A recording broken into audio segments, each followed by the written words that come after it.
Bhardwaj classes पर आपका बहुत बहुत स्वागत। आज से नई मारधाड़ वाली सीरीज शुरू कर रहे हैं 1857 की क्रांति।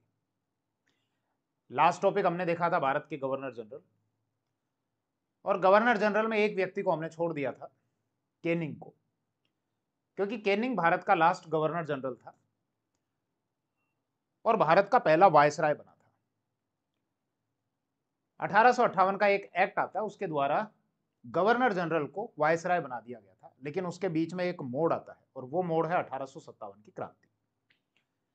तो 1857 की क्रांति को कंप्लीट करने के बाद वायसराय की सीरीज जो हम पढ़ेंगे, भारत के वायसराय, हम केनिंग को वहां पर पढ़ेंगे। ठीक, सुनना बात को। बात है 29 मार्च 1857 और जगह है बैरकपुर छावनी।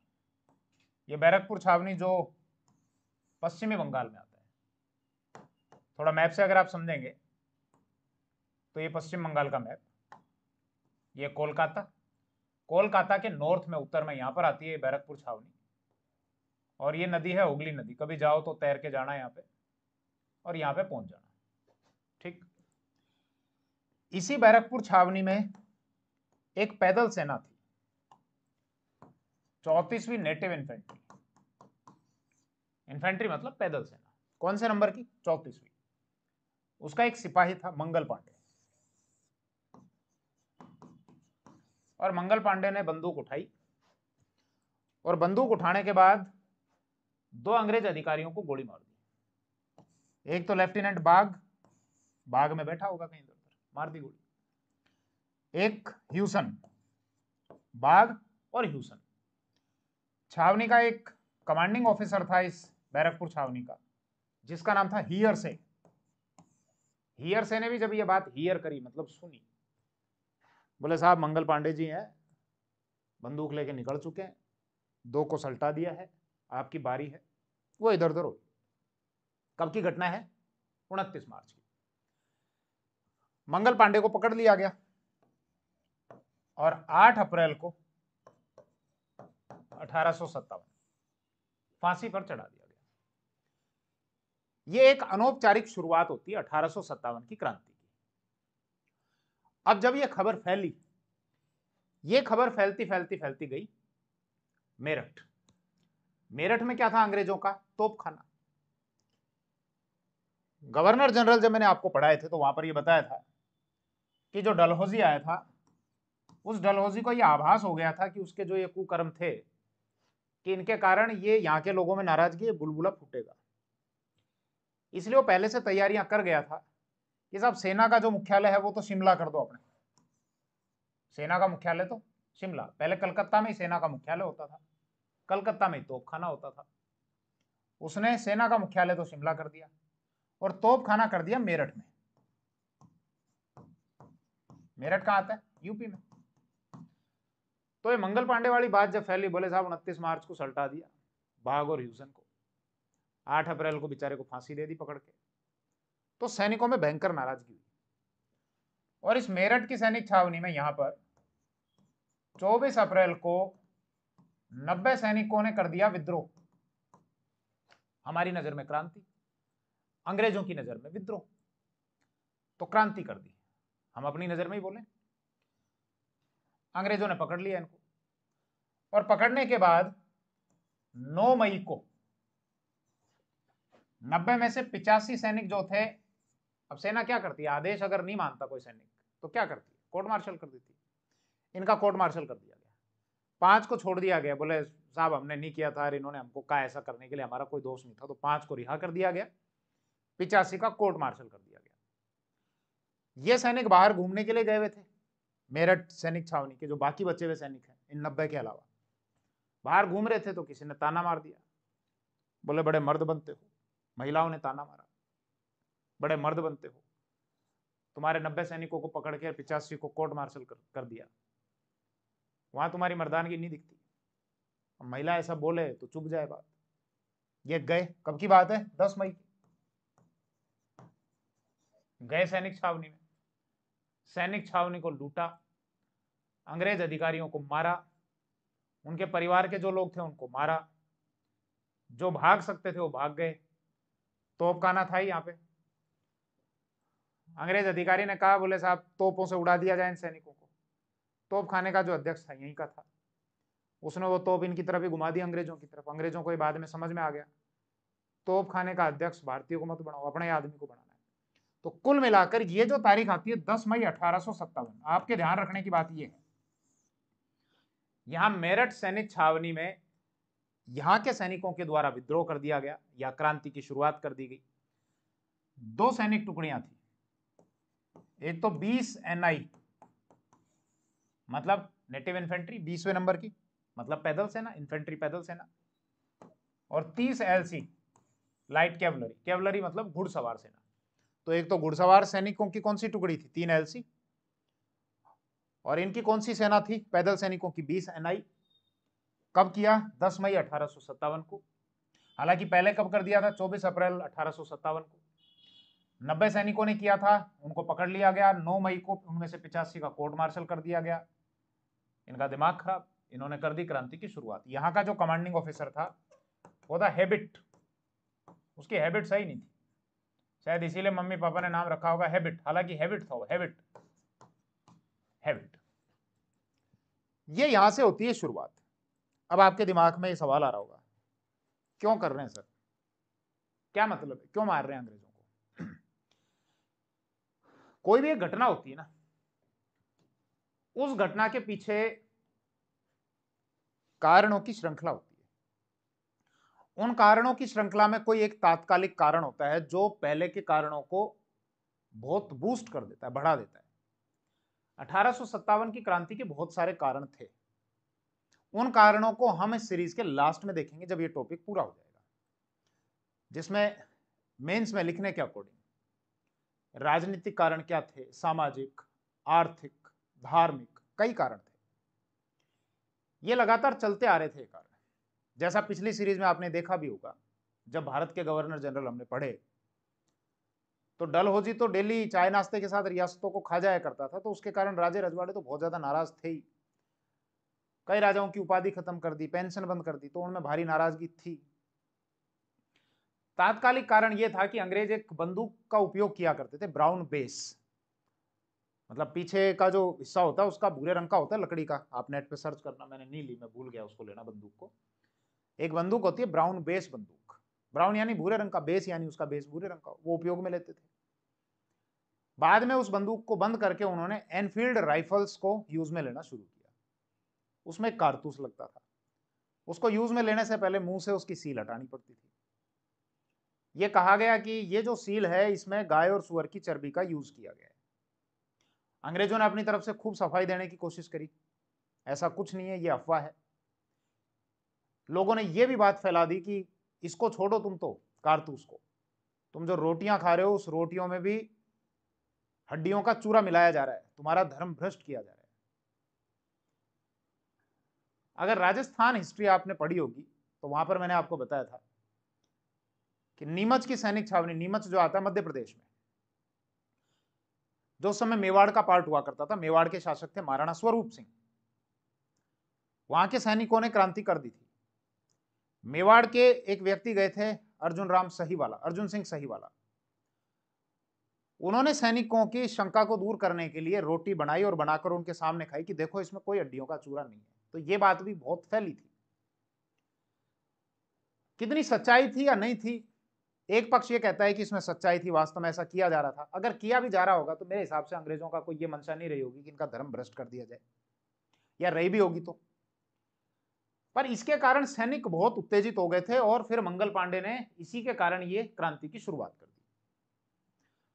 हमने पहले के वीडियोस में भी ये देखा है कि जब जब धार्मिक मामलों में हस्तक्षेप करने का प्रयास किया गया, तब तक यहां के लोगों ने केवल प्रतिक्रिया नहीं दी, तीव्र प्रतिक्रिया दी थी। जैसा आप ये देखते हैं कि जब पुर्तगाली आए थे तो पुर्तगाली यहां पर ठीक प्रकार से इसीलिए स्टैब्लिश नहीं हो पाए थे क्योंकि जो उनका एक गवर्नर था अल्बुकर्क ने अपने सैनिकों को यहाँ की महिलाओं से शादी करने के लिए प्रेरित किया। तुम तो शादी करो, ज्यादा से ज्यादा संतान उत्पन्न करो, ताकि ईसाइयत का प्रचार प्रसार हो सके। एक जगह वो संतान उत्पन्न करते, फिर ये बोलते दूसरी जगह पोस्टिंग आ गई, वहां जाके नई शादी कर लेते, फिर वहां से भी संतान उत्पन्न करते, फिर कहते कहीं और पोस्टिंग आ गई। इसके अलावा धार्मिक मामलों में उन्होंने हस्तक्षेप किया। 1556 में तो यहाँ बाइबल छापनी शुरू कर दी थी, गोवा में प्रिंटिंग प्रेस उन्होंने लगा दी थी। मतलब उन्होंने मैं केवल ये समझाना चाह रहा हूं आपको बहुत सारे जो रीजन थे जिन पर हम चर्चा करेंगे बाद में, लेकिन ये जो धार्मिक एंगल निकल कर आया, इस धार्मिक एंगल ने यहाँ के सैनिकों को, आम जनता को बहुत ज्यादा उत्तेजित कर दिया। और मैं कुछ उदाहरण देकर आपको यह समझाना चाह रहा हूं कि जब जब धार्मिक मामलों में हस्तक्षेप किया गया तब तक यहाँ के लोगों के द्वारा तब यहाँ के लोगों के द्वारा उसकी तीव्र प्रतिक्रिया दी थी। उसके तहत मैं कुछ उदाहरण रख रहा हूं, जिसमें मैंने ये पुर्तगालियों का उदाहरण रखा कि पुर्तगालियों की ठीक प्रकार से एस्टेब्लिश न होने का कारण भी यही था कि बहुत सारे कारणों में से एक कारण यह था कि उनकी जो धार्मिक असहिष्णुता थी या अपने धर्म का प्रचार प्रसार करने के लिए या जिस प्रकार के उन्होंने क्रियाकलाप किए थे वो। इसके अलावा अगर आपको ये ध्यान हो मैंने आपको ये बताया था 1806 में एक जो जगह आती है वेल्लोर, जो तमिलनाडु में आती है, यहाँ के सैनिकों ने विद्रोह कर दिया था, जिसको वेल्लोर का विद्रोह कहा गया था, क्योंकि उनके धार्मिक जो प्रतीक थे उन धार्मिक प्रतीकों पर रोक लगा दी गई थी। इसके अलावा एक ड्रेस कोड लागू किया गया था कि साहब ये ड्रेस कोड पहनोगे, तुम्हारी जो परंपरागत टोपी वगैरह वो आप नहीं पहनोगे। उसका कारण भी ये था, जब यहाँ का गवर्नर कौन था, बेंटिक, और बंगाल का गवर्नर जनरल कौन था, जॉर्ज बार्लो, ध्यान है। तो धार्मिक मामले ऐसे थे जिसमें सैनिक कोई भी समझौता करने को या जनता कोई भी समझौता करने को तैयार नहीं थी। या फिर एक एग्जाम्पल आपने ये भी देखा होगा, यहां पर मैंने आपको ये बताया था कि बंगाल का एक गवर्नर जनरल था एम हस्ट। एम हस्ट के टाइम में इधर बर्मा पर अटैक किया गया था 1824 से 26। चीजों को रिवाइज करते रहना भैया। 1824 से 26 के दौरान अंग्रेजों और बर्मा के बीच में युद्ध हुआ था। यहाँ का गवर्नर जनरल था एम हस्ट। एम हस्ट ने यहाँ सेना भेजी थी और ये जो बर्मा है इसके कुछ हिस्सों पर अधिकार कर लिया था, अराकन और तेनासीराम। सैनिकों को ये कहा था कि तुम इधर से चले जाओ। यहाँ पर वो 47वीं नेटिव इन्फेंट्री थी। ये 47वीं नेटिव इन्फेंट्री कहाँ पर थी, यहीं बैरकपुर सैनिक छावनी में। उनको ये कहा कि तुम समुद्री रास्ते से जाओ, और समुद्री रास्ते से उन्होंने जाने से मना कर दिया, क्योंकि ऐसा माना जाता था समुद्री यात्रा धर्म के विपरीत है, धर्म भ्रष्ट हो सकता है। तो विद्रोह कर दिया था और इन सैनिकों का भी कोर्ट मार्शल किया गया था, इनको भी सजा दी गई थी। तो मतलब बहुत सारे कारण तो चलते आ रहे थे जिस पर हम बाद में बात करेंगे, लेकिन तात्कालिक कारण यह था कि जो बंदूक थी उनमें कारतूसों का उपयोग किया गया, जिसमें गाय और सुअर की चर्बी का उपयोग किया गया। उसके कारण गाय जो है वो हिंदुओं के लिए पवित्र, सुअर मुस्लिमों के लिए हराम है। दोनों ने ये माना कि इससे हमारा धर्म भ्रष्ट हो सकता है, अंग्रेज हमारा धर्म भ्रष्ट करने के लिए ऐसा कर रहे हैं, फिर आटे में हड्डियों का चूरा मिला रहे हैं, तो इनकी ये पूरी साजिश है। और ये जो बुलबुला अब तक फूटने की स्थिति में था, क्योंकि अब तक असंतोष बढ़ता जा रहा था, इस तात्कालिक कारण ने इन सैनिकों को, आम जनता को उत्तेजित कर दिया और ये बुलबुला फूट पड़ा। ठीक। अब ये तो हो जाती है शुरुआत। वापस आप विषय पर आओ कि मेरठ सैनिक छावनी में 20 नेटिव इन्फेंट्री और 3 लाइट कैवलरी जो है, यहाँ के सैनिकों ने ये क्रांति की शुरुआत की। 10 मई को ये की, और ये सैनिक यहां से इस छावनी को पूरा लूटते हुए हथियारों को अपने साथ में लेकर 11 मई को ये पहुंच गए दिल्ली। यहां पर आ जाओ, दिल्ली। ये दिल्ली का मुगल बादशाह कौन, बहादुर शाह जफर। ये बहादुर शाह जफर।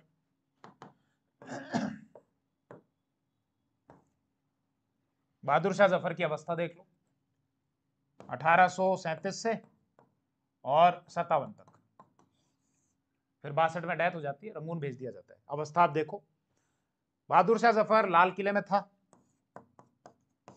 हुक्का गुड़गुड़ा रहा था, बैठा हुआ था। दरबारी ने आकर ये कहा कि बाहर, लाल किले के बाहर कुछ सैनिक हैं, मेरठ सैनिक छावनी से आए हैं, और ये कह रहे हैं हमने वहां से अंग्रेजों को मारकर भगा दिया है और पूरे भारत से हम अंग्रेजों को मारकर भगा देंगे, वापस से मुगलों का राज लाना चाहते हैं, हम चाहते हैं कि आप हमारा नेतृत्व करो। बहादुर शाह जफर ने देखा अब ये क्या बला आ गई फालतू में। बाहर सैनिक जो खड़े हुए थे उन तक कोई मैसेज पहुंचा नहीं कि बादशाह ने क्या कहलवाया है। तो सारी परंपराओं को तोड़ते हुए, जो शिष्टाचार होता है उसको तोड़ते हुए वो सैनिक इसके सामने आ गए, बंदूकें ले रखी थी, और ये कहा कि आपको हमारा नेतृत्व स्वीकार करना पड़ेगा। बहादुर शाह जफर, जिसकी खुद ऐसी अवस्था नहीं थी अभी, अंग्रेजों से पेंशन लेता था। अंग्रेज जब पैसा देते थे तो खर्चा निकलता था, खुद का भी और खुद के लोगों का भी, लाल किले का खर्चा उसी से निकलता था। इंटरेस्टेड नहीं था, लेकिन सैनिकों ने दबाव डाला। एनसीईआरटी जब आप पढ़ेंगे तो समझ में आएगा कि सैनिकों ने दबाव डाला। अब सामने कोई आदमी बंदूक लेके खड़ा और ये कह रहा है हमारा नेता बन, क्या करे बेचारा। इसने कहा रुक जाओ, मेरी बेगम है जीनत महल, उससे पूछो। ये जीनत महल, अंदर गया, जीनत महल से पूछा ऐसी ऐसी बात है। जीनत महल ने कहा आप तो नेतृत्व स्वीकार करो। फिर से मुगलों का वो दौर आएगा, मन में लड्डू फूटा, वापस वही झरोखे में बैठेंगे।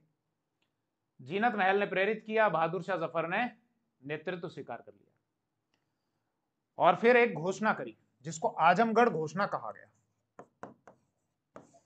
कब? 25 अगस्त 1857। इस घोषणा के माध्यम से यह अपील की गई कि मैं मुगल बादशाह बहादुर शाह जफर आप सभी से यह अपील करता हूं कि ज्यादा से ज्यादा बढ़ चढ़कर इस क्रांति में अपना योगदान दो। अब समय आ गया है कि इन अंग्रेजों को यहां से उखाड़कर, इनकी सत्ता को उखाड़कर फेंक दिया जाए और फिर से हमारा शासन स्थापित हो जाए। इस घोषणा को कहा गया आजमगढ़ घोषणा। ठीक, ये ध्यान रखना, आजमगढ़ घोषणा किससे रिलेटेड है, किसने की थी और ये कब की थी, डेट आप ध्यान रख लेना। दिल्ली में इन सैनिकों ने लूटपाट की जबरदस्त। जो पैसे वाले लोग थे वो टारगेट पर थे, उनसे पैसा लिया गया और बिना किसी योजना के, बिना किसी तैयारी की जब ये किया तो हर चीज को तहस नहस कर दिया गया। हालांकि जब वो मेरठ से निकले थे तो जो तार सेवा होती थी, जो जल्दी से एक जगह से दूसरी जगह मैसेज पहुंचा दिया करती थी, उस तार सेवा को डिस्कनेक्ट कर दिया गया था ताकि मेरठ के विद्रोह या क्रांति की ये सूचना दिल्ली तक ना पहुंच सके। उसमें कुछ सफलता मिली, लेकिन योजना पहले से तैयार नहीं की गई। जो मन में आ रहा था वो वैसे ही करते जा रहे थे। बोले यहां आग लगा दो तो लगा दो, इसको लूट लो तो लूट लो, ये जो हथियारों की एक जगह है, एक काम करो इसको जला दो। अब इतना विचार करना चाहिए था, हथियारों को क्यों जलाया जाए, इनको क्यों खराब किया जाए, इनको अपने पास में रखा जाए ताकि क्रांति के दौरान इन हथियारों की हमको आवश्यकता पड़ेगी। फिर क्रांति अब जब ये कर रहे हैं सैनिक, तो इन सैनिकों के पास में पहले तो अंग्रेज सैलरी दिया करते थे। अब मुगल बादशाह को अपना नेता बना लिया, बादशाह जो है वो खुद पेंशन के लिए अंग्रेजों पर निर्भर है। बादशाह कहां से उनको सैलरी देगा? लगातार सैलरी आती रहती तो आदमी को परिवार की चिंता नहीं रहती। परिवार की भी, मतलब ऐसे बहुत सारे कारण थे। कहने का मतलब कि पहले से इसकी तैयारी नहीं की गई थी, केवल जैसा जिसके दिमाग में आ रहा था वो वैसा चलता जा रहा था, करता जा रहा था। एक अंग्रेज अधिकारी था निकलसन, निकलसन को मार दिया गया। यहां दिल्ली में एक व्यक्ति और पहुंच गया था इन सैनिकों का नेतृत्व करने के लिए, बख्त खान। यह है बख्त खान, ये बरेली में था। शायद पहले किसी वीडियो में मैंने राजस्थान वाला पढ़ाया तो वहां पे मेरठ बोल दिया होगा गलती से। उसको मेरठ की जगह, जिन्होंने राजस्थान हिस्ट्री का बैच ज्वाइन किया हुआ है तो मेरठ की जगह बरेली कर लेना आप उसको। ये बरेली में था। इसको जब सूचना मिली कि मेरठ में ऐसी ऐसी बात हो गई है, सैनिक दिल्ली की तरफ चले गए हैं, तो ये बरेली से सीधे कहां पर आ गया? दिल्ली। तो दिल्ली में कौन नेतृत्व कर रहे हैं भाई? पूरी क्रांति का नेतृत्व तो कौन कर रहा है? मुगल बादशाह। और दिल्ली के क्रांतिकारियों का नेतृत्व कौन कर रहा है? ये बख्त खान, जो कहां का था? बरेली का था, वहां का सैनिक था और ये दिल्ली पहुंच गया था। अंग्रेज अधिकारी निकलसन को मार दिया गया, लेकिन बाद में अंग्रेजों ने यहां पर इस पर दिल्ली पर वापस से अधिकार कर लिया। एक अंग्रेज अधिकारी आया जिसका नाम था हडसन। ये आप एक इमेज देख रहे हैं जिसमें ये एक अंग्रेज अधिकारी हडसन और मुगल बादशाह बहादुर शाह जफर को, जो कि हुमायूं के मकबरे में जाकर छिप गया था, वहां से पकड़कर घसीटा गया। उसकी ये जो बेगम है जीनत महल, वो ये कह रही है छोड़ दो इनको, छोड़ दो। तो इसको तो नहीं मारा गया बहादुर शाह जफर को, लेकिन इसके दो बेटों को मार दिया गया। एक तो मिर्जा मुगल था, मिर्जा मुगल, उसी का नाम जहीरुद्दीन है। एक मिर्जा सुल्तान, इसके अलावा इसका एक पोता था अबू बकर। उनको वहीं पे गोली मार दी इसने, हडसन ने वहीं पे गोली मार दी। बादशाह को तो नहीं मारा, लेकिन बादशाह को यहां से पकड़कर जीनत महल ने कह रही थी छोड़ दो, तो इसको छोड़ दिया। कहां छोड़ दिया? रंगून। वो रंगून, मेरे पिया गए रंगून, वहां से किया है टेलीफोन, तुम्हारी याद सताती है। तो रंगून भेज दिया म्यांमार में। वहीं रहते हुए 1862 में बहादुर शाह जफर की डेथ हो जाती है। इसीलिए बहादुर शाह जफर के बारे में कहा इतिहासकारों ने कि ये बदनसीब बादशाह जिसे अपने मुल्क में दफन होने के लिए 2 गज जमीन भी ना मिल सकी। तो ये क्रांति की होती है शुरुआत, जिसमें हमने दिल्ली की क्रांति कर ली। कहां कहां की हमको क्रांति देखनी है? अब हमको देखो दो एक चीजें देखनी है, कहां कहां पर क्रांति हुई, वहां के लीडर कौन थे, और वहां के अंग्रेज अधिकारी कौन थे जिन्होंने उस क्रांति को दबाया, और इसके अलावा वहां से रिलेटेड अगर कुछ छोटे मोटे अगर फैक्ट हैं तो उन फैक्ट पर हमको बात करनी है। बस ये पढ़ना है आपको, ध्यान दो। हम एक तो देखेंगे दिल्ली, हम देख चुके। इसके अलावा हम देखेंगे कानपुर जो उत्तर प्रदेश में आता है। इसके अलावा हम देखेंगे झांसी जो ये उत्तर प्रदेश और मध्य प्रदेश से यहाँ पे ये लगता हुआ हिस्सा यहाँ पे बिल्कुल पास में। इसके अलावा जगदीशपुर जो आपके बिहार में आता है। इसके अलावा फतेहाबाद जो आपके यूपी में आता है। फैजाबाद जो आपके यूपी में आता है। इसके अलावा बरेली जो आपके यूपी में आता है। इसके अलावा छोटा नागपुर जो झारखंड में आता है। इसके अलावा बड़ौत, ये बड़ौत भी आपके इधर यूपी साइड में आता है। इसके अलावा मंदसौर जो आपके मध्य प्रदेश में आता है, और इसके अलावा इलाहाबाद जो आपके यूपी में आता है। एक चीज तो आप खुद भी देख पा रहे हैं कि क्रांति के जो मेन मेन सेंटर हम पढ़ेंगे उसमें सबसे ज्यादा सेंटर हमारे कहां पर है? यूपी में है। तो ज्यादा जो प्रभाव रहा इस क्रांति का वो इस क्षेत्र में रहा। उसका एक कारण ये भी था कि यहाँ जो अवध का जो क्षेत्र है, डलहौजी ने अवध को हड़प लिया था, यहाँ के शासक को उठा के कलकत्ता भेज दिया, रह गई पीछे से उसकी रानी और उसके बच्चे। तो यहाँ के लोगों में महिला के प्रति एक सहानुभूति भी मिल गई थी। लखनऊ में नहीं बोला, शायद लखनऊ भी है ना, लखनऊ में बोलना भूल गया हूँ। लखनऊ जो अवध की राजधानी हुआ करती थी। तो ये काफी जो सेंटर है ये उत्तर प्रदेश में है। इसके अलावा मतलब मोटे मोटे तौर पे हमको ये पढ़ना है। राजस्थान की मैं इसमें बात करूंगा नहीं, क्योंकि राजस्थान से रिलेटेड स्पेशल 1857 की क्रांति का जो टॉपिक है वो मैंने राजस्थान की हिस्ट्री वाली सीरीज में कराया हुआ है आपको। अब ये हमारा मॉडर्न इंडियन हिस्ट्री का चल रहा है तो उसी हिसाब से हमको पढ़ना है यहाँ पे। ध्यान देना। दूसरा पॉइंट है हमारा, दिल्ली हो चुका। दूसरा पॉइंट है हमारा लखनऊ। लखनऊ कहां पर? यूपी में। एक रियासत हुआ करती थी अवध, उस अवध की राजधानी होता था लखनऊ। इधर ध्यान दो, ये कुछ इमेज दिख रही है आपको।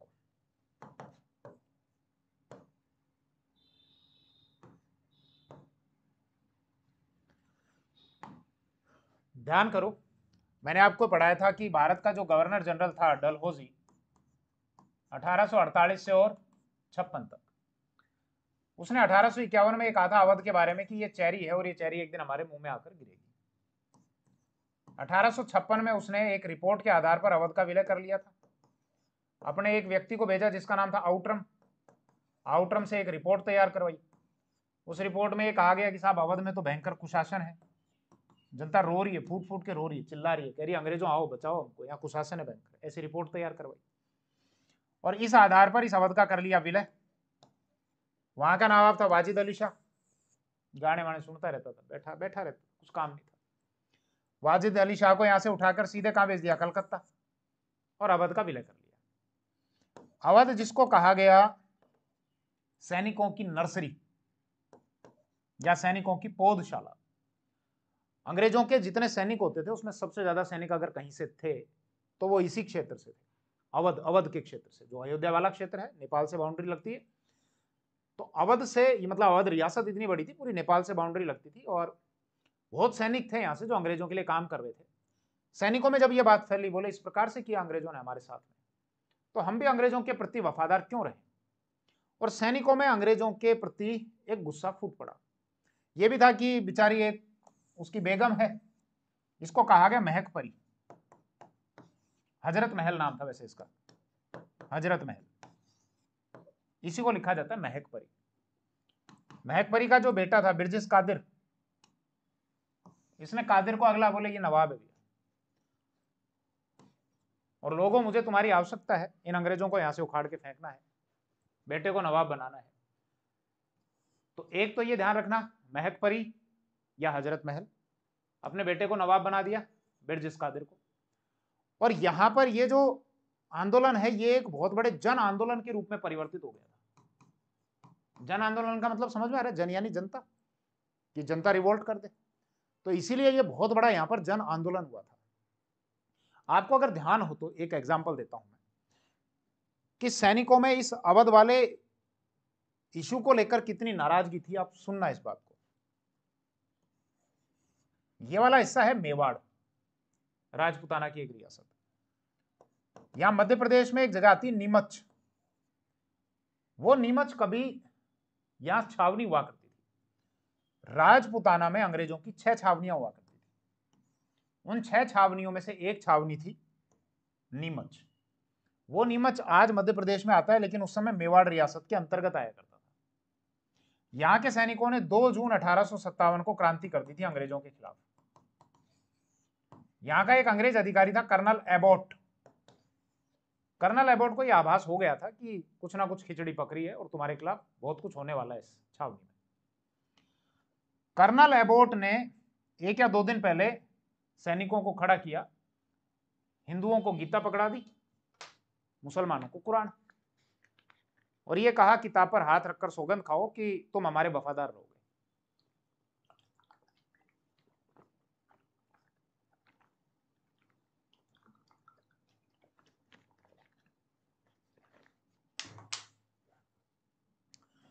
यहां का एक सैनिक था मोहम्मद अली बेग।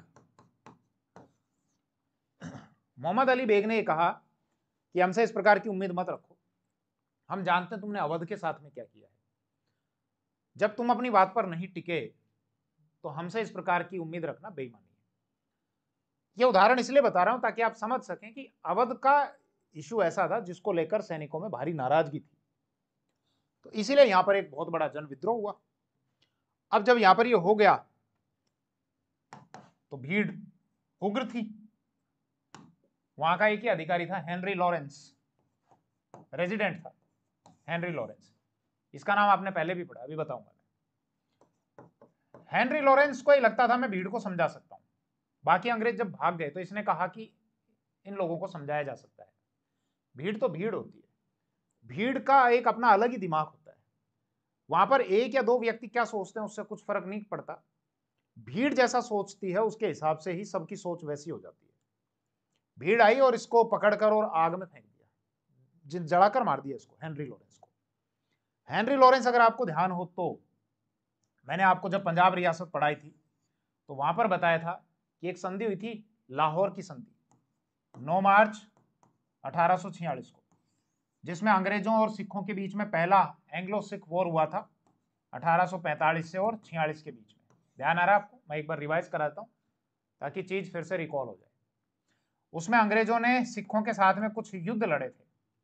मुदकी, फिरोज शाह, अलीवाल, बदोवाल और सबराव, ये लड़ाइयां हुई थी। और सबराव की ये लास्ट लड़ाई थी, इसमें अंग्रेजों ने निर्णायक रूप से सिखों को हरा दिया था। लाहौर की एक संधि हुई थी 9 मार्च 1846 को, और उसमें बहुत सारी चीजें हुई थी, शर्तें। उसमें से एक ये भी कहा गया था कि अब से तुम्हारी रियासत में हमारा एक व्यक्ति रहेगा, उसका रेजिडेंस यहाँ पर रहेगा, उसको रेजिडेंट कहेंगे। और ये कौन था? पंजाब का रेजिडेंट बनाया गया था हेनरी लॉरेंस। ध्यान आ रहा है आपको? और शर्तें क्या थी कि साहब जो दिलीप सिंह है, दिलीप सिंह को हम राजा स्वीकार करते हैं। जो दिलीप सिंह की माता है जिंद कौर, उनको हम संरक्षिका स्वीकार करते हैं। जो लाल सिंह है उनको हम वजीर स्वीकार करते हैं। हमारा एक व्यक्ति यहाँ पर रहेगा हेनरी लॉरेंस, वो यहाँ का रेजिडेंट रहेगा। इसके अलावा तुम्हारे कारण हमको युद्ध में नुकसान हुआ है, 1.5 करोड़ का युद्ध हर्जाना दो। युद्ध हर्जाना जब नहीं दे सके तो कश्मीर उनसे छीन लिया। फिर कश्मीर बाद में इनके ही एक सेनापति थे गुलाब सिंह डोगरा, गुलाब सिंह डोगरा ने वो खरीद लिया। इसके अलावा ये कहा कि तुम अपनी सेना ज्यादा नहीं रखोगे तो 12,000 से ज्यादा तो घुड़सवार नहीं रखोगे और 20,000 से ज्यादा पैदल सैनिक नहीं रखोगे। तो ये हेनरी लॉरेंस वही था। ध्यान आ गया तुमको? एक चीज और, ये हेनरी लॉरेंस हो ना, ये 3 भाई थे। एक हेनरी लॉरेंस,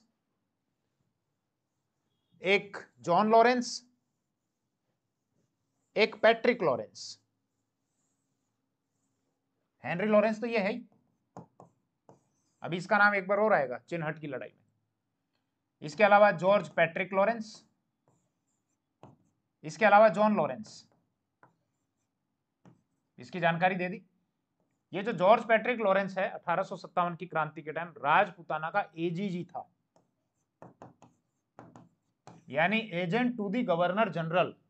गवर्नर जनरल का जो डायरेक्ट उसको रिपोर्ट करता था राजपूताना की, उसका एजेंट था, ये इसी का ही भाई था। इसके अलावा ये जॉन लॉरेंस जो है ये आगे चलकर भारत का वायसराय बनेगा 1863 से 1869 तक। तो तीनों भाई देखो बड़ी बड़ी पोस्ट पर रहे। ये खैर इन्होंने विद्रोह किया, जन विद्रोह हुआ, हेनरी लॉरेंस को बेचारे को पकड़ के और फिर आग में फेंक दिया गया।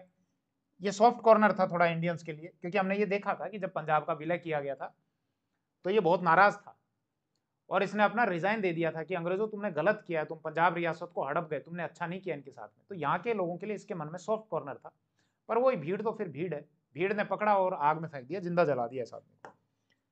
क्रांति उग्र हुई तो एक व्यक्ति आया कैंपबेल, वो यहाँ का अंग्रेज अधिकारी, और कैंपबेल के द्वारा इस लखनऊ के इस विद्रोह को, इनकी नजर में विद्रोह हमारी नजर में क्रांति, इस क्रांति को दबा दिया गया। और ये जो महक परी है, महक परी को यहाँ से जाना पड़ा नेपाल, ये चली गई नेपाल। बस ये होती है लखनऊ की। जैसे अगर मैं बोलूं लखनऊ की क्रांति किसने, हजरत महल या महक परी जिनको कहा गया, बेटा बिरजिस कादिर, यहाँ का रेजिडेंट हेनरी लॉरेंस। किसने क्रांति को दबाया, कैंपबेल ने। बाकी सारे किस्से, सारी चीजें मैंने आपको बता दी। आगे बढ़ो, अब आ जाओ साहब कानपुर।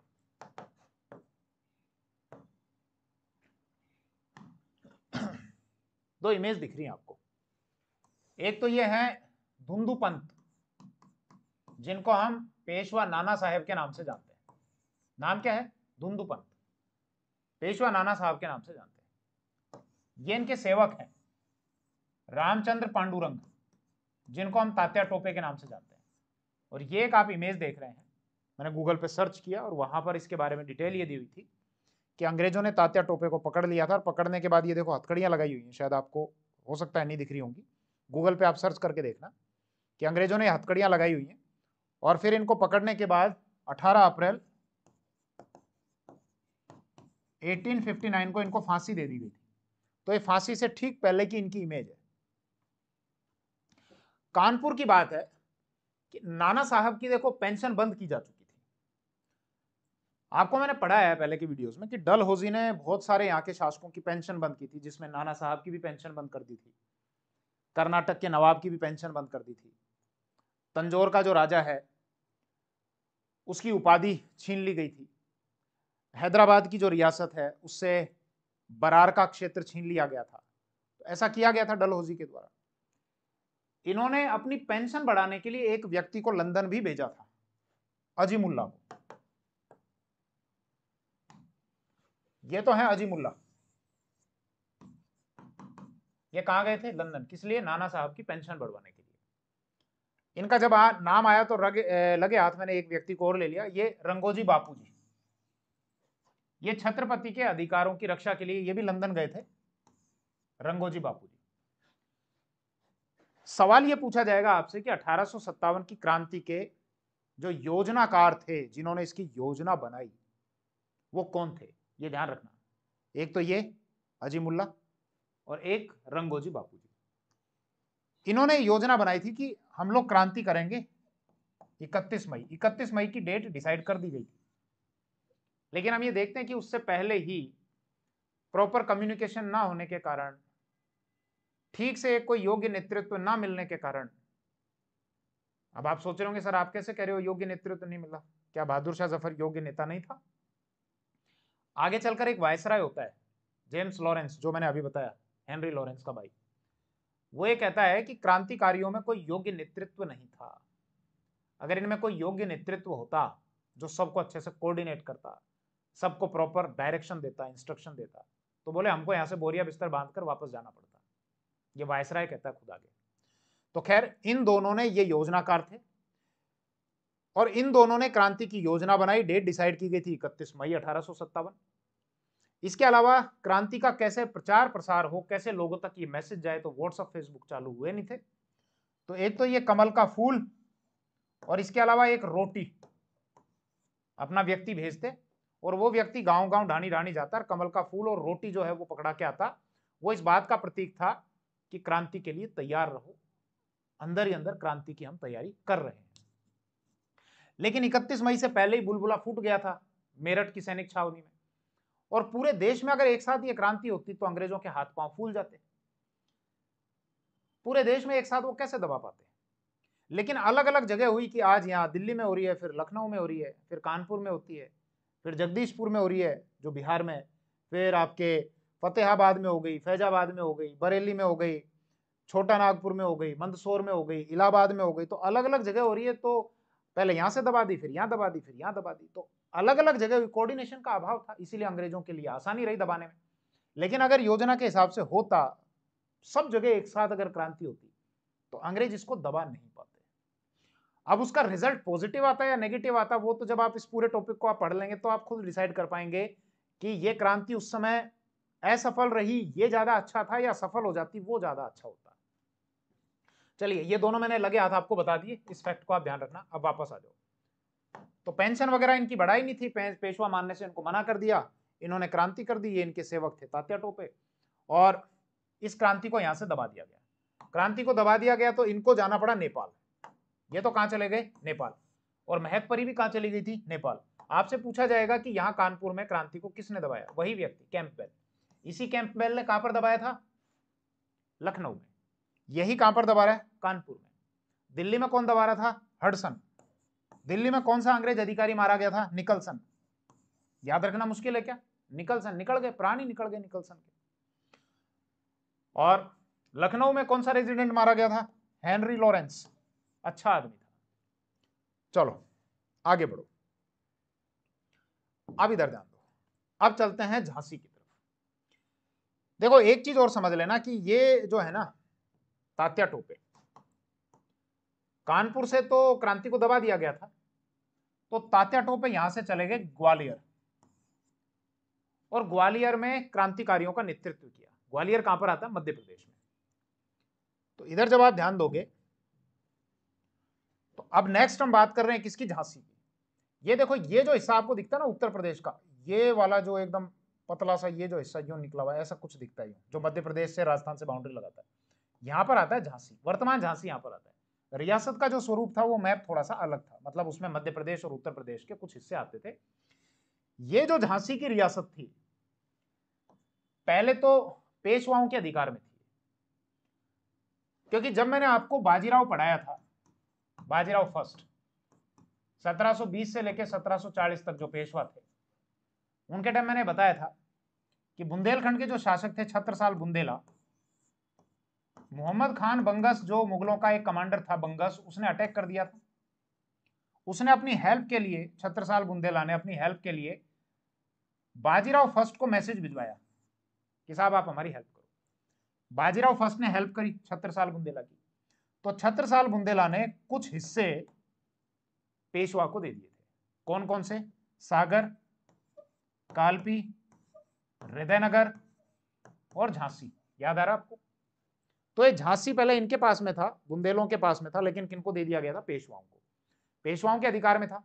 फिर हम ये देखते हैं कि आगे चलकर अंग्रेजों और मराठों के बीच में जो 3 युद्ध होते हैं, उसमें जो दूसरा युद्ध होता है 1803 से 6 के बीच में, उस दौरान ये झांसी जो है ये स्वतंत्र हो जाता है 1804 के लगभग। ये स्वतंत्र रियासत हो जाती है। आगे चलकर हम ये देखते हैं कि जब डलहौजी आता है, तो डलहौजी एक नीति लेकर आता है, गोद हड़प की नीति या डॉक्ट्रिन ऑफ लैप्स नीति, या जिसको गोद निषेध नीति कहा गया, या हड़पने की नीति जिसको कहा गया। गोद निषेध, गोद हड़प नहीं, गोद निषेध नीति, या जिसको हड़प नीति कहा गया, डॉक्ट्रिन ऑफ लैप्स कहा गया था। क्या बताया था कि डलहौजी ये कहता है कि भारत में 3 प्रकार की रियासतें, 3 प्रकार की रियासत है। पहली रियासत वो जो हमारे आने से पहले स्वतंत्र थी, दूसरी वो जो हमारे आने से पहले मुगलों या मराठों या किसी और के अधीन थी, अब हमारे अधीन है, और तीसरी वो रियासतें जिनको बनाया ही हमने है। पूरा नहीं समझाऊंगा, मैं बता चुका हूं। उसने कहा था कि अगर राजा की डेथ हो जाती है तो ये जो तीसरे प्रकार वाली जो रियासत है, वहां का राजा किसी को गोद लेकर उत्तराधिकारी घोषित नहीं कर सकता है। राजा की डेथ के बाद उस रियासत को हम ब्रिटिश साम्राज्य में मिला लेंगे, उसका विलय कर लेंगे। दूसरे प्रकार की जो रियासत है उनको परमिशन देनी है या नहीं देनी हम डिसाइड करेंगे। अगर परमिशन दे दी तब तो वो गोद ले सकते हैं, नहीं दी तो नहीं लेंगे। और पहले प्रकार की जो रियासतें हैं उनको ही केवल ये गोद लेने का अधिकार है, उनको किसी परमिशन की आवश्यकता नहीं है। पहले वालों को परमिशन की आवश्यकता नहीं है, दूसरों वालों को आवश्यकता पड़ेगी, तीसरे वालों को तो परमिशन दी ही नहीं जाएगी, राजा की डेथ होते ही विलय कर लिया जाएगा। बहुत सारी रियासतें अंग्रेजों के द्वारा बनाई गई थी, उसमें से झांसी भी यही थी। स्वतंत्र मतलब बनाए, इनको जो स्वतंत्र किया गया था अंग्रेजों के टाइम किया गया था। तो इसीलिए यहां के एक शासक थे गंगाधर राव। गंगाधर राव के कोई पुत्र नहीं था। इनकी रानी थी लक्ष्मीबाई, जिनको हम झांसी की रानी के नाम से पढ़ते हैं। देखो मैं इमेज दिखाता हूं ना, इमेज ली हुई है तो देखना चाहिए उसको। ये देखो,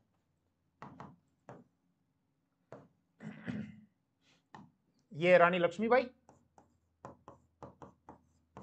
और ये गंगाधर राव। गंगाधर राव की डेथ हो जाती है, ये उससे पहले गोद लेते हैं एक बालक को जिसमें दामोदर राव को। लेकिन डलहौजी की हड़प नीति के कारण दामोदर राव को झांसी का शासक नहीं माना गया, और नहीं माना गया, उसका विलय कर लिया गया। लक्ष्मीबाई ने इस चीज के लिए संघर्ष किया। झांसी की जनता में भी सहानुभूति थी इनके प्रति कि देखो एक महिला के साथ में कैसे कर रहे हैं, किस प्रकार से अंग्रेज सारी रियासतों को खा रहे हैं, हड़प कर रहे हैं। और रानी लक्ष्मीबाई ने अंग्रेजों के खिलाफ मोर्चा खोला। इन्होंने ग्वालियर पर अधिकार कर लिया। ग्वालियर पर सिंधियाओं का अधिकार था। सिंधिया मराठा संघ बताया था, जिसमें ग्वालियर पर कौन, सिंधिया बैठते थे। और ये वहां के शासक थे जयाजीराव सिंधिया, जिनको सिंधिया या शिंदे दोनों कहा जाता है। जयाजीराव सिंधिया ये ग्वालियर के थे। ग्वालियर पर रानी लक्ष्मीबाई का अधिकार हो गया। तात्या टोपे ने भी रानी लक्ष्मी, मतलब वो भी ग्वालियर के जो सैनिक थे, जो क्रांतिकारी थे, उनका नेतृत्व कर रहे थे। लेकिन यहां पर एक अंग्रेज अधिकारी आता है, ह्यूरोज। ह्यूरोज ह्यूरोज इस क्रांति का दमन कर देता है, दबा देता है। रानी लक्ष्मीबाई ग्वालियर में ही लड़ते लड़ते लड़ते लड़ते और वीरगति को प्राप्त होती हैं।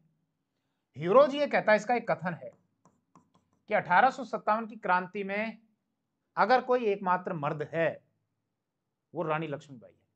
ध्यान रखना इस कथन को। ह्यूरोज ने रानी लक्ष्मीबाई के बारे में यह कहा है कि 1857 की क्रांतिकारियों में अगर कोई मर्द है तो वो रानी लक्ष्मीबाई है। तो आप सोचो कि आपका विरोधी अगर आपकी इस प्रकार से तारीफ करे तो निश्चित रूप से रानी लक्ष्मीबाई बहुत जोरदार तरीके से लड़ी होंगी। लेकिन आपके दिमाग में यह भी आ रहा होगा कि क्या वास्तव में उस समय इस क्रांति का उद्देश्य भारत को स्वतंत्रता दिलाना था? क्या जैसा एक इतिहासकार मजूमदार ये कहते हैं कि जो शासक हैं वो अपने निजी हितों के कारण लड़ रहे थे, उस पर हम आगे से डिस्कशन करेंगे। इस एंगल से भी आप सोचना एक बार।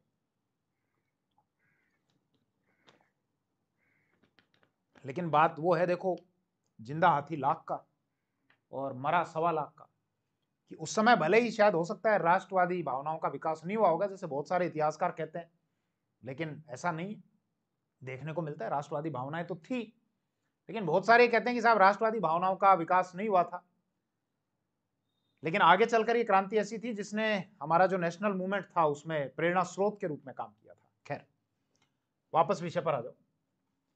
यह है उस समय का गवर्नर जनरल केनिंग। केनिंग जो भारत का लास्ट गवर्नर जनरल रहा। 1857 की क्रांति हो जाएगी, उसके बाद फिर ये एक्ट लेकर आएंगे अंग्रेज 1858 का, और उस एक्ट के द्वारा भारत की जो ब्रिटिश भारत की जो सत्ता है वो सीधे क्राउन के हाथों में दे दी जाएगी। यानी कि अब वहां की सरकार सीधे यहाँ की सत्ता चलाएगी अपनी एक परिषद के माध्यम से, और इस गवर्नर जनरल के नाम को चेंज करके कर दिया जाएगा वायसराय। तो ये लास्ट गवर्नर जनरल था और भारत का पहला वायसराय था। ये केनिंग ये कहता है कि अगर सिंधिया इस समय हमारा साथ नहीं देता, सिंधिया भी अगर क्रांतिकारियों से मिल जाता, तो हमको भारत से अपना बोरिया बिस्तर समेटकर जाना पड़ता। ये कौन कहता है? केनिंग। और मैंने जेम्स लॉरेंस का एक कथन आपको क्या बताया था, वो क्या कहता है कि इन क्रांतिकारियों के पास में कोई योग्य नेतृत्व नहीं था, नहीं तो हमको जाना पड़ता। इसके अलावा जो राजस्थान में एक जगह आती है अजमेर, अजमेर का जो अधिकारी था वो था प्रिचार्ड। प्रिचार्ड ने एक किताब लिखी है म्यूटिनीज इन राजपुताना, और उसमें यह कहता है कि अगर यहाँ के क्रांतिकारी जो राजपुताना वाले, जो नसीराबाद सैनिक छावनी में, सॉरी अजमेर में नहीं था, सुनना मेरी बात को, अब तो खैर अजमेर में ही वो आती है जगह नसीराबाद, लेकिन ये एक सैनिक छावनी हुआ करती थी। वर्तमान जो अजमेर है ना, ये अजमेर यहाँ पे इस जगह, इसी अजमेर में एक जगह आती है नसीराबाद। ये नसीराबाद एक सैनिक छावनी थी। यहाँ का जो अंग्रेज अधिकारी था वो था प्रिचार्ड। प्रिचार्ड ने एक किताब लिखी है म्यूटिनीज इन राजपुताना। उसमें वो ये कहता है कि इन नसीराबाद सैनिक छावनी के जो क्रांतिकारी हैं, वो तो विद्रोही लिखेगा कि इन विद्रोहियों का अगर अजमेर पर अधिकार हो जाता है, क्योंकि अजमेर में क्या था, अंग्रेजों का सारा घोड़ा बारूद शस्त्रागार था, तो ये कहता है हमको यहां से जानना पड़ जाता। अगर ये, हाँ, अगर इनका अधिकार हो जाता तो ये जितने भी यहाँ के राजे रजवाड़े हैं ना, जितने भी, वो सब इन क्रांतिकारियों के पक्ष में आ जाते हैं। ऐसा कौन बोलता है? प्रिचार्ड। किसमें? अपनी किताब म्यूटिनीज इन राजपुताना में। तो ये जो अंग्रेज अधिकारी हैं या गवर्नर जनरल है, इनके ये जो कथन है, ये कथन हमको बहुत कुछ सिखा कर जाते हैं, बताकर जाते हैं कि कैसे बिना योजना के हम लोग ये कर रहे थे। लेकिन खैर, एक जनभावना थी, अंग्रेजों के प्रति नाराजगी थी। आगे बढ़ो, बहुत जोरदार बात है।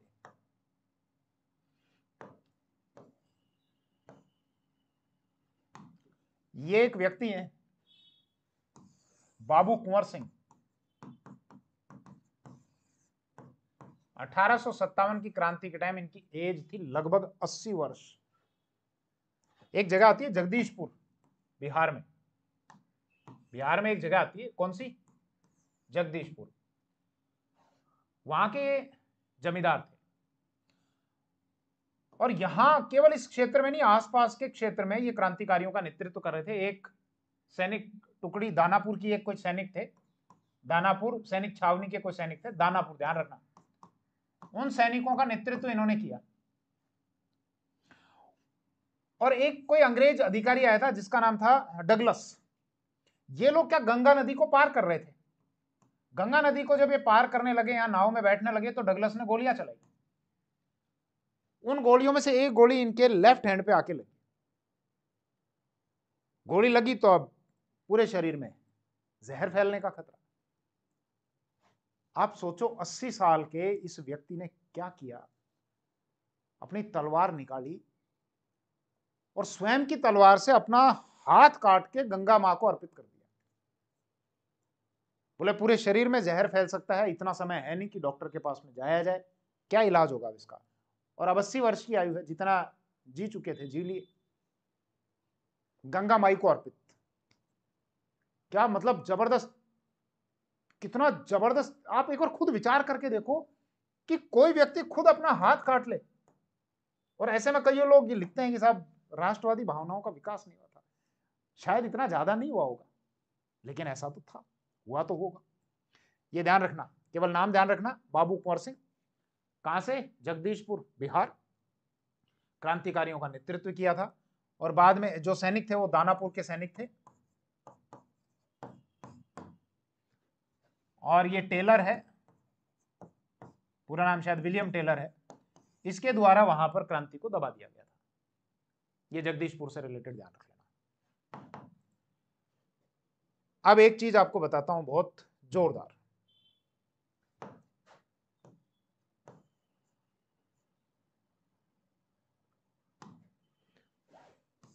ये एक मौलवी है, इनका नाम है अहमदुल्ला शाह। और ये हाथी पर बैठकर चलते थे। आगे आगे कोई व्यक्ति चलता था, वो डंका बजाते हुए चलता था। एक इंस्ट्रूमेंट आता है बजाने का, डंका। तो आगे आगे वो डंका बजाते हुए चलता था, इसीलिए इनको डंका शाह के नाम से ही जाना जाता था। बोले कौन है? बोले साहब डंका शाह। मैं कहां की बात कर रहा हूं? फैजाबाद की। फैजाबाद कहां पर आता है? उत्तर प्रदेश में। वहां के मौलवी अहमदुल्ला शाह, जिनको डंका शाह के नाम से जाना जाता था। लोगों का इनमें इतना विश्वास था, ये मानते थे लोग, बोले इनके पास में कोई जादुई शक्तियां हैं। और हाथी पर जब ये बैठकर चलते थे, आगे कोई डंका बजाता रहता था, तो ये लोगों को ये कहते थे कि मेरी बात सुनो भाई, अंग्रेजों का जो राज है वो केवल 100 साल तक ही था। 1757 में प्लासी की लड़ाई हुई थी। प्लासी की लड़ाई के द्वारा उनका राज यहां पर स्थापित हुआ था। और अब 100 साल हो गए, ये 1857 चल रहा है, तो मेरी बात को ध्यान रखो, अंग्रेजों का राज अब खत्म है। 100 साल तक की इतनी भविष्यवाणी थी। तो लोग इनकी बात पर इतना आंख मीच के विश्वास करते थे, बोले ये जो कहते हैं ना वो बिल्कुल ठीक बात है। और जनता में इतना भयंकर कॉन्फिडेंस आ गया था कि एक जो सैनिक टुकड़ी थी, 22वीं नेटिव इन्फेंट्री, 22वीं नेटिव इन्फेंट्री यानी पैदल सेना, उन्होंने तो डंका शाह को अपना नेता स्वीकार कर लिया था। बोले आप हमारे नेता, आप तो बैठे रहो, बस हमको पता है आपके पास जादुई शक्ति है, आपका हाथ जिसके सिर पे होगा वो कभी पराजित हो ही नहीं सकता। और सैनिकों में इतना कॉन्फिडेंस आ गया कि सैनिकों ने 22वीं नेटिव इन्फेंट्री के सैनिकों ने, एक जगह आती है चिन्हाट, यूपी में ही आती है, लखनऊ के पास में, लखनऊ में अभी शायद वो तहसील है चिन्हाट, उस चिन्हाट की लड़ाई में हेनरी लॉरेंस को पराजित कर दिया था। कब? हेनरी लॉरेंस को जब मार दिया था जड़ा के, उससे पहले, मारने के बाद थोड़ी पराजित करेंगे। कईयों के, मेरे को पता है कईयों के दिमाग में तो ये भी आएगा, सर हेनरी लॉरेंस तो मर गया ना, अब मरने के बाद कैसे पराजित करेंगे? अरे भैया, मरने से पहले लड़ाई हुई थी, चिन्हाट की लड़ाई, जिसमें 22वीं नेटिव इन्फेंट्री के सैनिकों ने, जिन्होंने डंका शाह को अपना नेता मान लिया था और पराजित कर दिया था।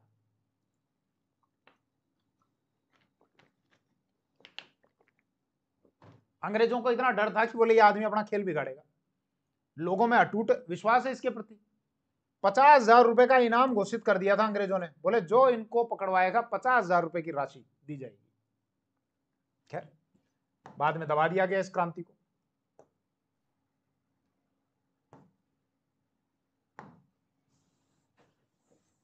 ये जो फैजाबाद आता है ये आपके उत्तर प्रदेश में आता है। अब हेनरी लॉरेंस को तो हरा दिया, बोले साहब कोई और आदमी आओ तो क्रांति तो दबानी पड़ेगी। तो एक अंग्रेज अधिकारी आया, रेनल्ड, वो आया और उसने फिर यहां पर क्रांति को दबाया। अच्छा, एक पॉइंट मैं आपको अभी बताना भूल गया, ये आपके दिमाग में आ रहा होगा कि साहब रानी लक्ष्मीबाई के बारे में तो आपने बता दिया, तो ग्वालियर में लड़ते हुए मृत्यु को प्राप्त हुई, तो ग्वालियर में ही इनका साथ दे रहे थे क्रांतिकारियों का नेतृत्व एक व्यक्ति और कर रहे थे ना, तात्या टोपे। तात्या टोपे के बारे में क्या हुआ, मतलब तात्या टोपे का क्या हुआ? देखो, वैसे तो तात्या टोपे के बारे में मैंने आपको बहुत डिटेल से बताया है राजस्थान की जो हिस्ट्री है वहां पर, क्योंकि तात्या टोपे राजपुताना की तरफ भी आए थे, इस उम्मीद में कि यहाँ के जो शासक हैं उनसे अगर सहयोग मिल जाएगा तो इन अंग्रेजों को यहाँ से उखाड़ फेंक दिया जाएगा। बहुत सारी इनकी लड़ाइयां भी होती हैं, अलग अलग ये रियासतों में भी जाते हैं सहयोग के लिए, केवल जैसलमेर रियासत में नहीं गए थे, इसके अलावा बहुत सारी रियासतों में गए थे। मेवाड़ के जो जागीरदार होते हैं, जो सामंत होते हैं, एक तो कोठारिया के जोध सिंह और एक सलूम्बर के केसरी सिंह। भाई मेवाड़ में 16 फर्स्ट कैटेगरी के ठिकाने थे, ये आपका विषय नहीं, जिसमें आमेर, सलूम्बर, देवगढ़, बेगू, देलवाड़ा, बड़ी सादड़ी, गोगुंदा, कोठारिया, बेदला, पारसोली, बांसी, भिंडर, घाणेराव, बदनौर, बिजोलिया और कानोड़, 16 फर्स्ट कैटेगरी के ठिकाने हुआ करते थे। ठिकाने का जो मालिक मतलब ठिकानेदार, उसको सामंत कहा जाता था।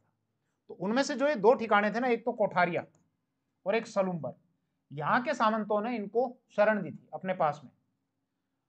और ऐसा बताया जाता है कि जो पेशवा नाना साहब थे दुंदुपंत, वो भी यहां पर आए थे, कुछ समय के लिए रहे थे, फिर बाद में वो नेपाल की तरफ चले गए थे। खैर, ये चले गए थे नरवर की तरफ, नरवर आता है मध्य प्रदेश में, ग्वालियर वाला क्षेत्र। और इनके एक मित्र थे मानसिंह, मानसिंह ने इनके साथ में विश्वासघात कर दिया। मानसिंह धोखेबाज था, मानसिंह नरू का, और मानसिंह ने अंग्रेजों को सूचित कर दिया, जिसके कारण इनको पकड़ लिया गया। और पकड़ने के बाद 18 अप्रैल 1859 को इनको फांसी दे दी गई थी, तात्या टोपे को। एक कथन ध्यान है मेरे को, एक अंग्रेज अधिकारी का, शॉबर्स, मेवाड़ रियासत है ना, महाराणा प्रताप वाली जो रियासत है, इस समय यहां के शासक थे मेवाड़ के स्वरूप सिंह, और मेवाड़ के एक पॉलिटिकल एजेंट थे शॉबर्स। पॉलिटिकल एजेंट का मतलब यह है कि इस व्यक्ति के ऊपर होता था एजीजी, और एजीजी रिपोर्ट करता था भारत के गवर्नर जनरल को, तो गवर्नर जनरल का ये एजेंट होता था, ये इसका एजेंट होता था, पॉलिटिकल एजेंट। शॉबर्स इस बात से बड़ा नाराज हुआ था, और शॉबर्स ने कहा था कि इस व्यक्ति को फांसी देना अंग्रेजी सरकार का अपराध समझा जाएगा, और आने वाली पीढ़ी हमसे ये पूछेंगी कि तात्या टोपे को क्यों, किस अपराध के लिए सजा दी गई थी। तो ये व्यक्ति खुश नहीं था, गलत किया इनके साथ में। यहां तक कि सीकर के जो एक सामंत थे, एक बाबूसरगढ़ का एक किला था, उसको उड़ा दिया गया था। मतलब इनके जो लोग थे, जहां जहां से इनको हेल्प मिली, उनके प्रति भी अंग्रेजों ने बहुत कट्टरता दिखाई थी। चलो आगे बढ़ो। तो ये कर लिया हमने। इसके अलावा हमने फैजाबाद कर दिया, और फैजाबाद के बाद अब इधर आ जाओ, बरेली। बरेली भी कहां पर? उत्तर प्रदेश में। दो आदमी दिख रहे हैं आपको, एक तो खान बहादुर खान, और ये व्यक्ति अभी देखा था कि थोड़ी देर पहले आपने? हाँ सर देखा था। कौन है? बख्त खान। मैंने आपको बताया था ये बरेली में था, इसको न्यूज मिली, बोले मेरठ में सैनिकों ने विद्रोह कर दिया है। मेरठ वाले जो सैनिक हैं वो दिल्ली चले गए हैं, तो ये भी बरेली से कहां चला गया था? दिल्ली। और दिल्ली में क्रांतिकारियों का नेतृत्व किया था। तो बरेली में आपको दो व्यक्ति ध्यान रखने हैं। कौन से? एक तो खान बहादुर खान, और इसके अलावा बख्त खान। इन्होंने वहां पर क्रांतिकारियों का नेतृत्व किया। और यहां पर एक अंग्रेज अधिकारी आता है, विंसेंट आयर। किसी ने कहा होगा आयर, तू आयर, ये तो क्रांति तेरे को दबानी पड़ेगी, हमारे तो बस की बात है नहीं। तो इसलिए विंसेंट आयर को कहा होगा, आयर आया देखिए तू बरेली में, तू दबा यार, क्रांति दबा। तो बरेली में ध्यान रखना, खान बहादुर खान, बख्त खान, क्रांतिकारियों का नेतृत्व। और क्रांति को किसने दबाया? विंसेंट आयर ने। इलाहाबाद आ जाओ। इलाहाबाद भी कहां पर? उत्तर प्रदेश में। इलाहाबाद में ये दो व्यक्ति हैं, एक तो ये मौलवी साहब है लियाकत अली खान, और इसके अलावा ये अजीमुल्ला खान। अब मैं आपसे फिर से पूछूं, क्या अजीमुल्ला खान का नाम पहले भी आया है क्या? तो आप कहेंगे सर बिल्कुल आया है। आपने अभी ये बताया था थोड़ी देर पहले कि जो नाना साहब थे, जो पेशवा धुंधु पंत थे, उनकी पेंशन के लिए ये एक तो लंदन गए थे। Very good. और इसके अलावा, और सर आपने ये भी बताया था कि क्रांति के जो योजनाकार थे, उन योजनाकारों में दो व्यक्ति का नाम है, एक तो अजीमुल्ला खान का और एक रंगोजी बापू जी का। और ये क्या करते थे? अपने व्यक्तियों के माध्यम से कमल का फूल और रोटी, ये प्रतीक हुआ करते थे क्रांति के, कमल का फूल और रोटी, ये गांव गांव ढाणी ढाणी भेजा करते थे। तो कहां की बात कर रहा हूं मैं? इलाहाबाद की। इलाहाबाद की क्रांति के नेता लियाकत अली खां और अजीमुल्ला खां। और इस क्रांति को दबाने के लिए जो अंग्रेज अधिकारी आया था, वो शायद अपने बनियान वगैरह में नील, अपने कपड़ों में नील खूब दिया करता था। नील होती है ना, नील जानते हैं आप? शायद आपकी आज की जनरेशन हो सकता है नहीं जानती होगी। और कौन से अमेरिका से तो आए नहीं हो, यहीं के ही हो। नई बनियान खरीद के लाते हैं, बढ़िया चमक उसमें होती है, थोड़े दिन में पीली पड़ जाती है, तो वापस चमक लाने के लिए क्या करते हैं? उसमें नील डालते हैं ना पानी में, और फिर उसको बनियान को उसमें से निकाल देते हैं, चमक जाती है। एक पहले एक ऐड भी आया करता था उजाला का, आया नया उजाला 4 बूंदों वाला। तो एक अंग्रेज अधिकारी आता है यहाँ पे, नील, वो कपड़ों वपड़ों में शायद नील दे रखी होगी उस दिन, उसने नाम पड़ गया नील, वो आता है यहाँ पे क्रांति को दबा देता है। तो ये तो होते हैं मेन मेन सेंटर। इसके अलावा कुछ पॉइंट्स और हैं, कुछ सेंटर और हैं, जिनके बारे में आप ध्यान रखना, आपसे पूछा जा सकता है।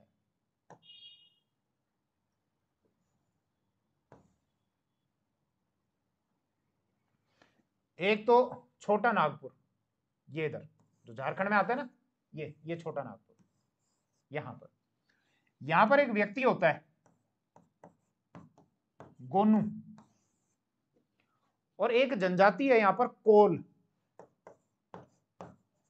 तो कोल जनजाति के सहयोग से ये यहां पर क्रांति कर देता है। छोटा नागपुर कौन नेतृत्व कर रहा है? गोनू, क्रांतिकारियों का। और किनके नेतृत्व में ये, मतलब किनके सहयोग से क्रांति कर देता है? कोल जनजाति के सहयोग से। इसके अलावा बड़ौत आपका हो गया, एक तो दिल्ली, इसके अलावा लखनऊ, इसके अलावा झांसी, इसके अलावा कानपुर, इसके अलावा जगदीशपुर, इसके अलावा फतेहाबाद, इसके अलावा फैजाबाद, इसके अलावा बरेली, इसके अलावा छोटा नागपुर, इसके अलावा बड़ौत, एक तो ये बड़ौत, इसके अलावा मंदसौर, बस ये रह रहे हैं। एक तो ये मंदसौर, ये ध्यान रखना, ये मंदसौर वाला जो एरिया आता है ना, ये आपके मध्य प्रदेश में आता है। और मंदसौर में कोई एक व्यक्ति था फिरोज, और वो फिरोज ये कहता था कि साहब मैं जो है ये मुगल बादशाहों के ही लीनेज से हूं, उनके वंश का ही हूं। अब हो सकता है क्योंकि कई रानियां होती थी, एक एक रानी से कई कई टाबर होते थे, तो हो सकता है उनके किसी वंश का रहा होगा ये। वो अपने को कहता था शहजादा फिरोज। तो यहाँ पर शहजादा फिरोज ने, ये जो जगह आती है मंदसौर, यहाँ पर क्रांतिकारियों का नेतृत्व किया था। ये नाम आप ध्यान रख लेना। इसके अलावा ये जो बड़ौत है, बड़ौत कहां पर आता है? आपके उत्तर प्रदेश में। इस बड़ौत में शाहमल जी हैं, शाहमल, ये शाहमल क्रांतिकारियों का नेतृत्व करता है। तो इस वीडियो में हमने क्रांति की शुरुआत करी और अलग अलग क्रांति के कौन कौन से सेंटर रहे, उन सेंटर में किस किसने क्रांतिकारियों का नेतृत्व किया, कौन कौन से अंग्रेज अधिकारियों ने आकर उसका दमन किया, और भी इसके अलावा काफी फैक्ट। वैसे तो जो आपको पीडीएफ मिलेगी उस पीडीएफ में ये सारी बातें तो मिलेंगी, बाकी पढ़ाते समय मैं और भी इनके अतिरिक्त बहुत सारी बातें आपको एक्स्ट्रा बता देता हूँ। पीडीएफ का प्रिंट आउट आप निकाल ही सकते हैं। तो कई बार ऐसा होता है कि पीडीएफ में जो चीज इंक्लूड नहीं है तो आप कोई अगर लगे ये अतिरिक्त जानकारी तो उसको पीडीएफ में ही नोट कर लिया करो। अगर टैबलेट से आप पढ़ते हो तब तो आपके लिए बहुत काम आसान है, आपको पीडीएफ का प्रिंट आउट निकालने की आवश्यकता नहीं है, आप वहीं पर चीजों को ऐड कर सकते हो। लेकिन अगर टैबलेट से आप नहीं पढ़ते तो फिर आपको प्रिंट आउट निकालना पड़ेगा और उसमें अपने हिसाब से आप कुछ भी जो एक्स्ट्रा जानकारी है उसको ऐड कर सकते हो। चलिए अभी कुछ पॉइंट और रहते हैं हमारे सामने जिस पर हमको डिस्कशन करना है कि एक तो क्रांति के कारण क्या थे, आखिर ये क्रांति क्यों हुई, उस पर हमको बात करनी है। इसके अलावा इसके संबंध में जो अलग अलग जो इतिहासकार हैं उन इतिहासकारों के क्या क्या मत हैं, वो क्या कहते हैं, कोई इसको मतलब इसका स्वरूप, इसकी प्रकृति, इसका नेचर, इसके संबंध में वो लोग क्या कहते हैं। ये कुछ एक पॉइंट जो मेंस के पॉइंट ऑफ व्यू से बाकी है उस पर हम नेक्स्ट वीडियो में डिस्कशन करेंगे।